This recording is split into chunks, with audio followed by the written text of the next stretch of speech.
June 2025 was the first month in probably the last 8-9 years when I didn't do any readings with a Tarot de Marseille. None at all.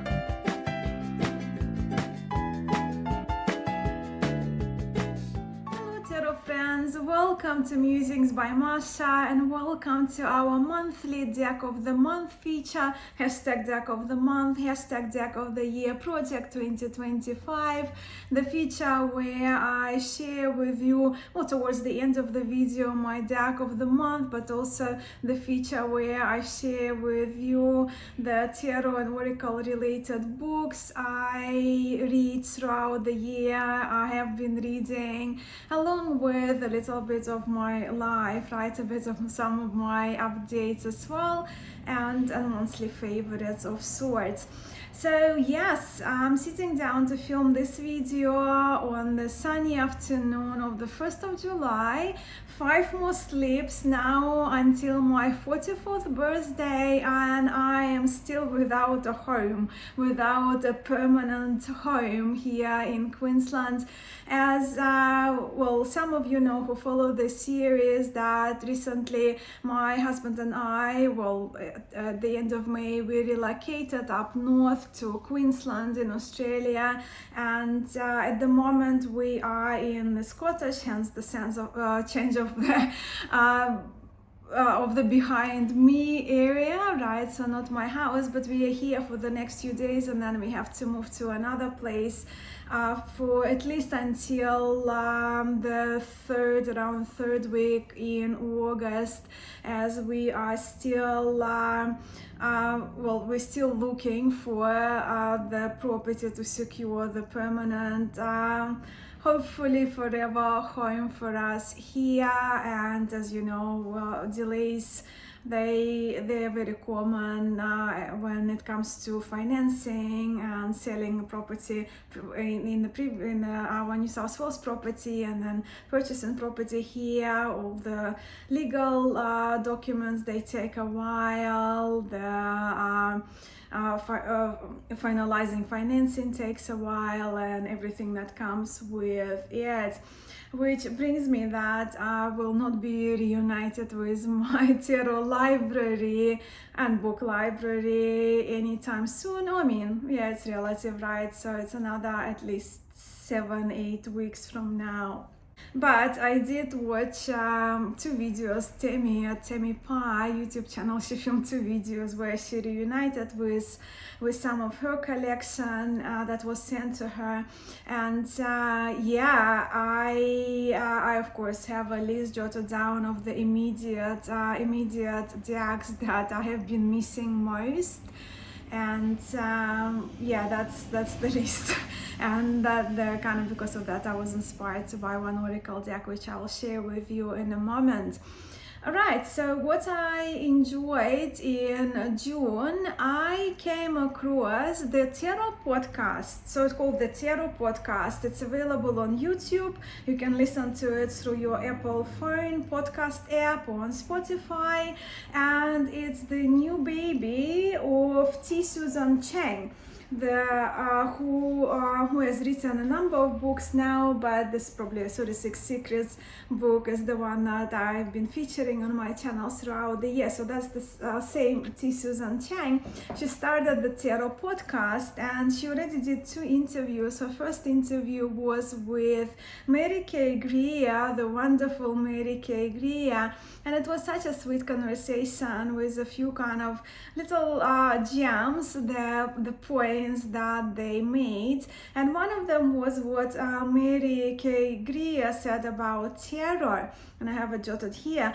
Tarot helps you meet whatever comes in the best possible way, and it certainly has been so with all the changes going on in my personal life. Even though my adversity and challenges are not even close to the ones that some of my friends here on TarotTube have experienced recently, and don't even get me started about what's going in the world. I just cannot. yeah, it's a few times before I had to teach a yoga class in the morning, I would just kind of watch the news, and then I would not be able to stop grieving and crying, and had to get like covers for those classes, because I just, yeah, it's very difficult for me to approach it on camera, hence I don't talk about those things, because it just on my channel I kind of try to keep the positive vibe. So that's kind of that what I want to say. But yes, tarot helps you meet whatever comes in the best possible way. It's certainly kind of, with all the difficulties and adversities, tarot does allow us to meet whatever situation comes with sort of like that level of insight, I guess, that probably some of you will agree with, as the concept, right, that the cards really do help us to move through the life. Another little gem, it was from Susan Chang, that when Mary Kay Greer and Susan Chang were talking about the kind of that high information, because of the technology, that information overload. So Susan said, we live our lives with a little too much knowledge, but maybe not enough meaning. So that for me also resonated very deeply. She also interviewed now Chris Ann, the creator of the Lightseers Tarot, among other decks and art that Chris Ann did. And Chris Ann herself, she faced one of the kind of the health challenges recently, but listen to the podcast yourself if you're interested.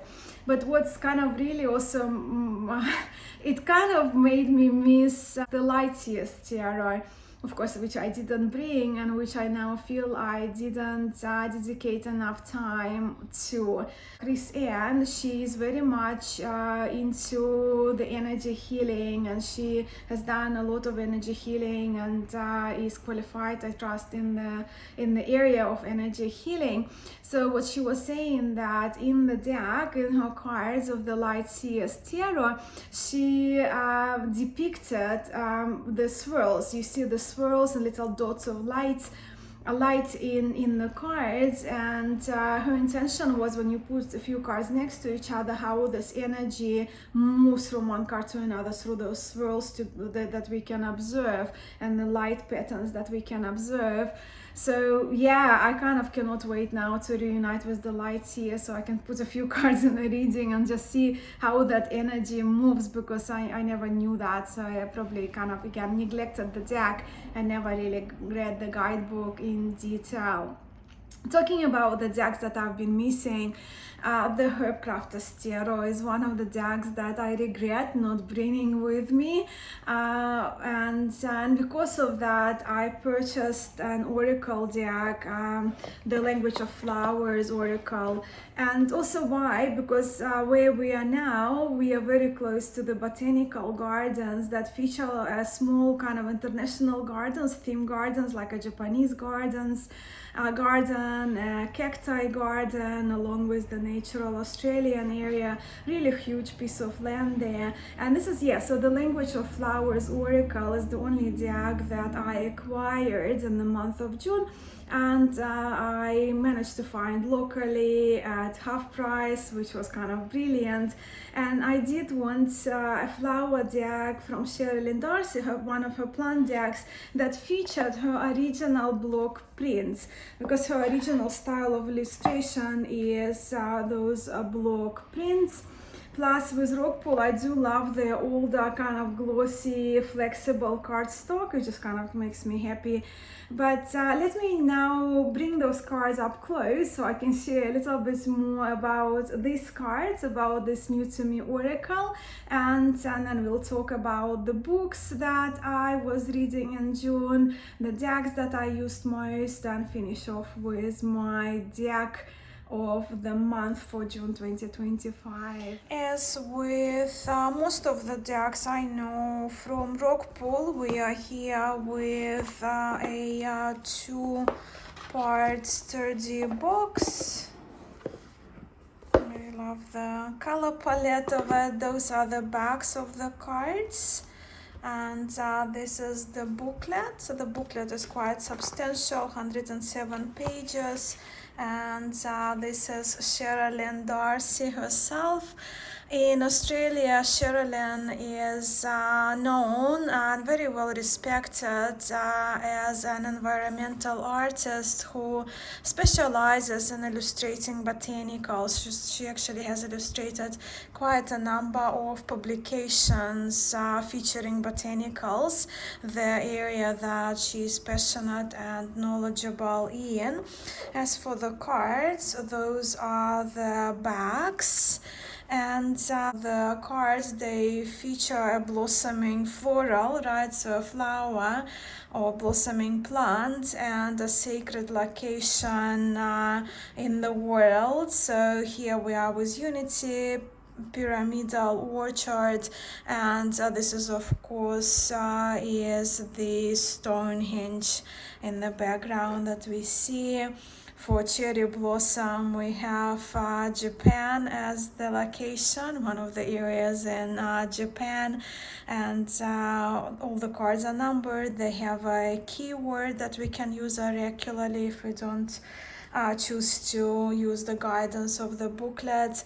With the poet Narcissus, we are here in Greece, of course, right? Narcissus flower, the myth about Narcissus, and the association with the Mount Olympus. Forget-me-not, one of my favorite plants, and here we are with some forest and the mill in Germany. Himalayan blue poppy, a beautiful flower. So been in the Himalayas, so it's Mount Kailash in Tibet. Scottish primrose, so clearly some place of Scotland was inspiration here. For the gardenia, we are here with a structure looking like a pagoda, and I did pull this card before, so I know it's from Vietnam. Daisy for protection, and that's Glastonbury. Is it a tour? Is the reference one of the Glastonbury, of course, is one of the places I would love to go to. King Pratia, the flower of South Africa. This is a tabletop mountain. My husband is South African, so I actually been there, and it's a beautiful, beautiful location in the world. Siberian iris. I haven't been in Siberia, actually, in Russia, but of course this is Lake Baikal, which I trust is the largest lake in the world. And the beautiful iris. Sacred lotus, that would be the location in India. Red carnation, not sure about this one, I trust it would be Spain, but you get the idea that the beautiful block prints print style is used to illustrate this oracle deck. And not only we have here a plant to draw from, but also a special location in the world like Egypt, another place I would love to go to. And this is the red rock in Australia, so we are here with Uluru. That's the location. Puhutukava. Sounds very Maori, so New Zealand. That's the name of that flower. Cleansing lavender. It's France. I don't remember which place in France. Yes, beautiful oracle deck that I've been actually very much enjoying.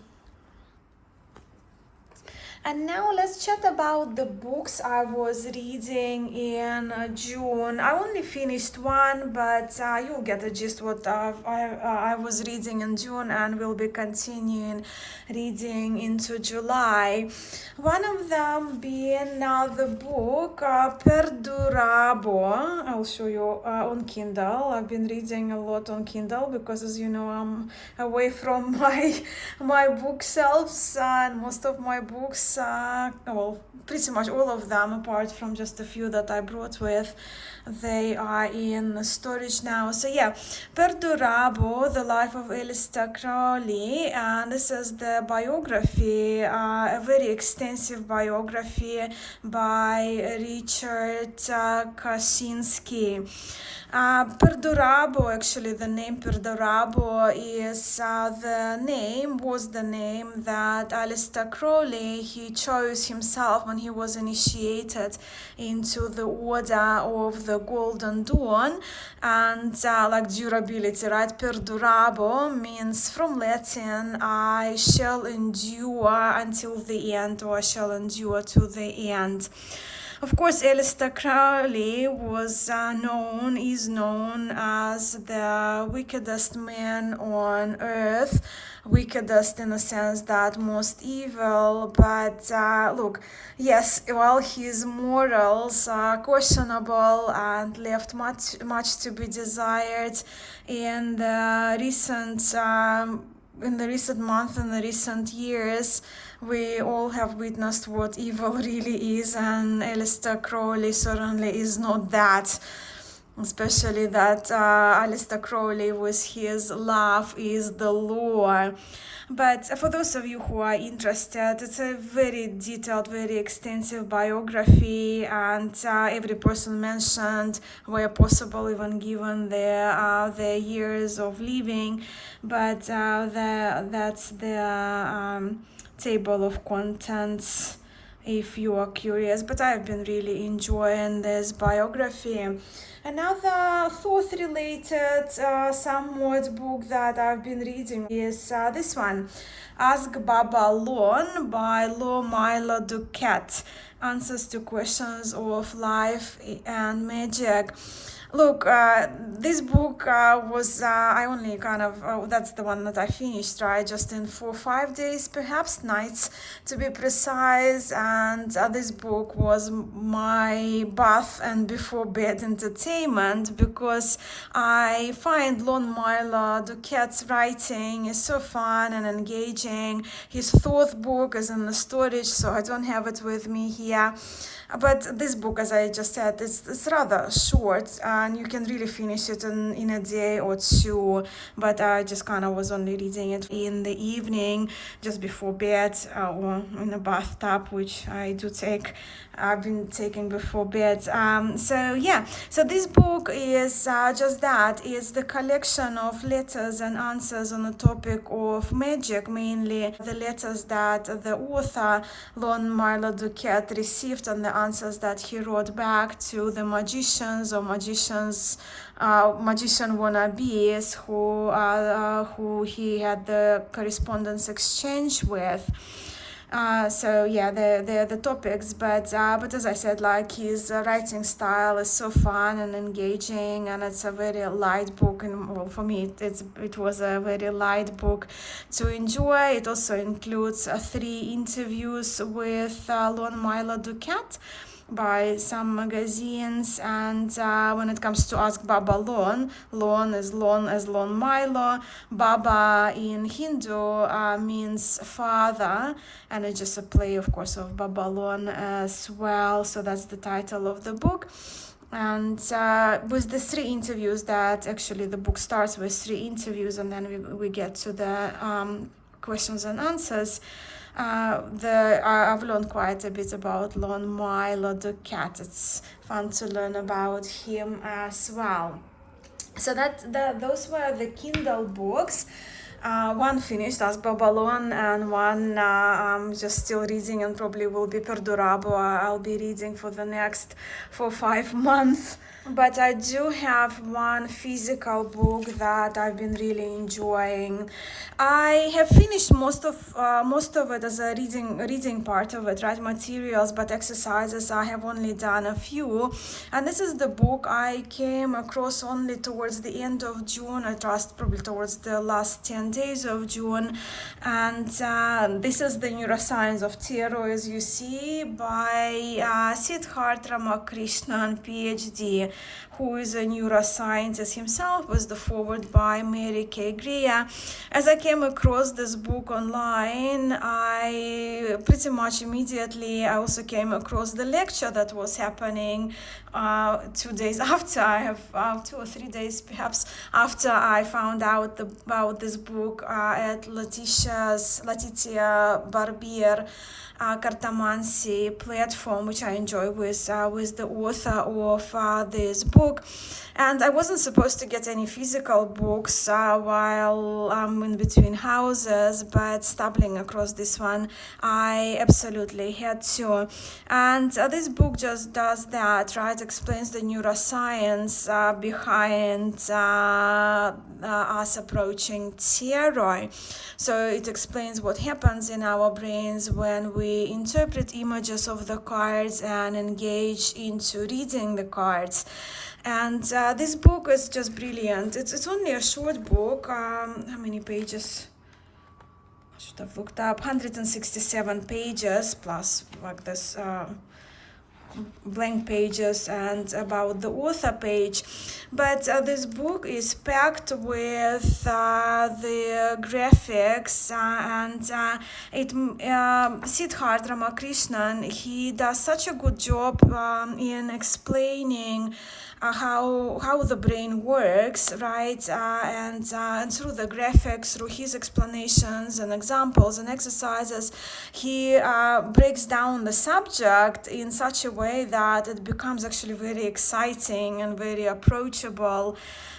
So yeah, I've been enjoying it. So as you can see, seeing with your eyes, with the mind's eye, I'll show you the table of contents here, so you can just pause and read for yourself whether this book would be something for you. But if you're interested in the brain, which parts of the brain are activated when we think, when we visualize, when we memorize things, this book is really superb. So yeah, those were the exercises. This is the table of contents.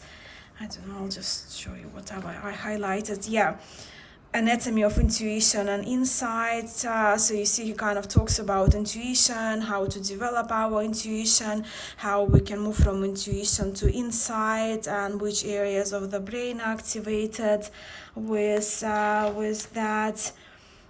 Gives you a number of exercises. Some of them involve more than 1-2 people, but some of them you can do it just by yourself. I really loved this part on hormonal rhythms and how our hormones and our cycle, where we are in our cycle, affect how we memorize things, how we remember things, when our levels of imagination and perception are increased. It's just fascinating. Then, yeah, moving from intuition to insight, I really enjoyed that part of the book. When your body, where in your body and how you feel emotions, and when we do readings, right, what we feel based on the images we see. Prediction, that's also kind of the area that fascinates me, anatomy of prediction and forecasting. So yeah, just a little bit of it, and I will report back when I do more exercises from this book, but definitely a gem in my library, and I'm so thrilled actually that I chose to get the physical copy. And now to the tarot and oracle decks that I used in the month of June, my most used decks in June, and one of them was the Thoth Tarot, which more and more I am falling in love with. The more I'm learning about Thoth, the more I studying and practicing doing readings with this tarot, the more I am falling in love, becoming very familiar with it as well. Somewhat familiar, some may say, but in my books it's like it's been a big progress for me with the Thoth Tarot this year. And Thoth Tarot, this is the large copy, I used daily actually in June, either first thing in the morning or last thing in the evening, and I used it mainly for reflection and for studies as well, so just kind of to increase my experience with Thoth and just to kind of keep pulling cards on a daily basis. Usually I would pull 2 cards, but on occasion just 1 card, because I used for my morning draws, I used other decks that I will share with you in a second. And I used the Thoth tarot so many times that I actually had to use a sticky tape to put the original flimsy box that it came in back in its shape. But then halfway through the month, I picked up this cute tin, and I know it's so unsuitable aesthetically, right, for Thoth tarot, but it just makes me smile. The cat reminds me of my Soli, and the size of the box, it just fits Thoth tarot perfectly, and I just love keeping this large Thoth and this very probably inappropriate tin next to my bed, right, on my bedside table here in this temporary cottage.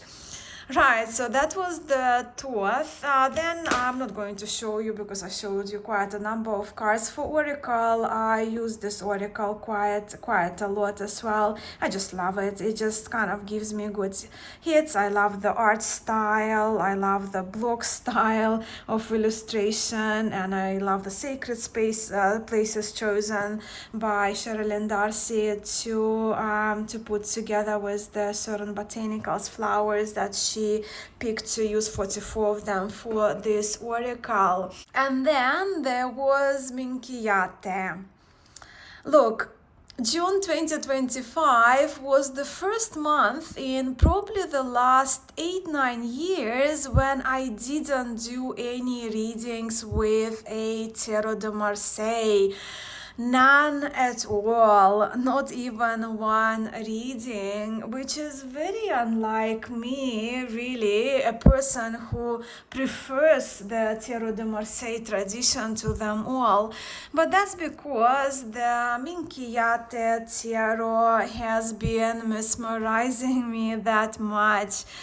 For many of you, it's no longer a secret that I fell in love with the Minkiyate tarot a while back. So much so that only on Saturday, only 3 days ago, I launched my Mesmerized by Minkiyate series here at Musings by Mascha.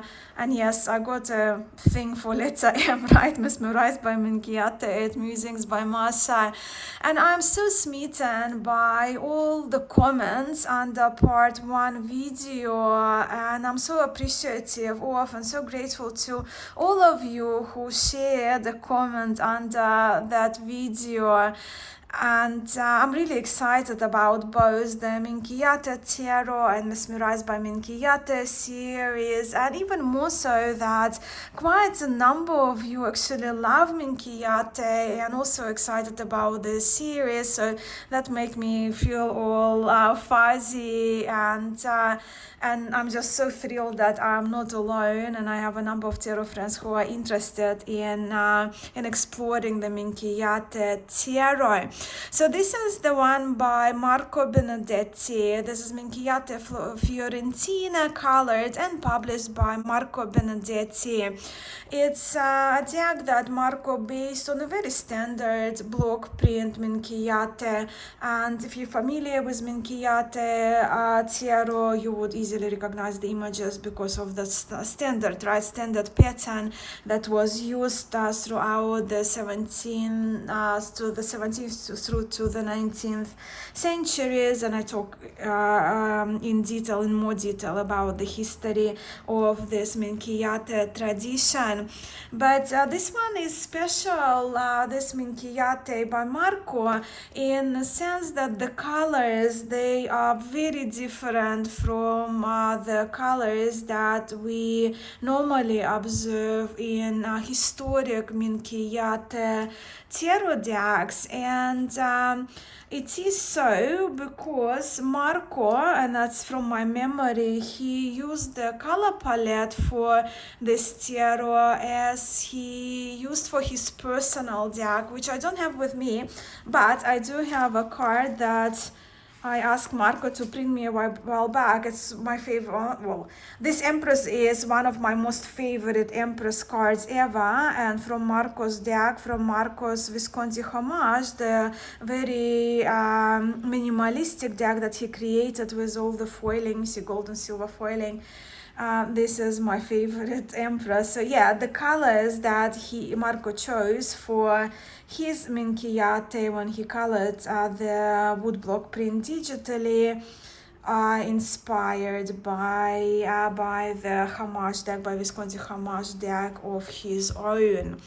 So that was one, and the other one that I used is the Alcino, and this is even though Minchiate Tarot originated in Florence, in Bologna, it was very popular as a game, and many decks were printed in Bologna. So this one is Minchiate Alcino, was printed in a workshop in Bologna at the end of the 18th century. Those are the bags, and those were Marco's bags.